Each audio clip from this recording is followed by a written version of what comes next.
In the year 1609, in London, England, there lived a man named Henry Hudson. He spent his days working aboard ships to provide for his family, a wife and 3 sons. But Hudson always dreamed of more. What he really wanted was to be rich and famous.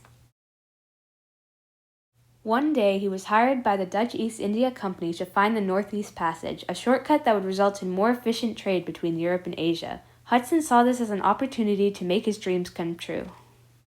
He received a small vessel called the Half Moon and a crew of 17. Unfortunately, they couldn't reach the Northeast Passage because of the treacherous conditions up north. Hudson was determined to make a major discovery, so he decided to take a detour across the Atlantic Ocean to the east coast of North America.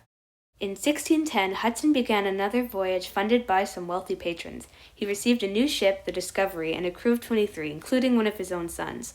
The search was unsuccessful, and they ended up reaching what was later named Hudson's Bay. As supplies ran low and winter set in, the crew grew tired of Hudson's poor leadership, while Hudson became increasingly paranoid.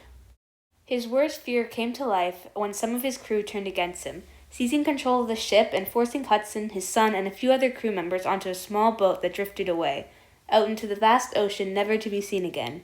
Only 8 out of the 23-man crew returned to England alive after facing starvation, extreme elements, and an attack against the Inuit people living in the northern end of Hudson's Bay. Hudson's journey ended up being a part of a much bigger movement, Europe's race for wealth and control. Every new discovery brought trade, resources, and power, but it also led to colonization. Hudson's early contact with the Inuit was just the beginning. It led to indigenous land being stolen, the loss of culture, and generations of pain that followed. Exploration can lead to great discovery, but it comes with a great power to erase. Henry Hudson's story mirrors this idea, with his ambition pushing him forward regardless of the cost.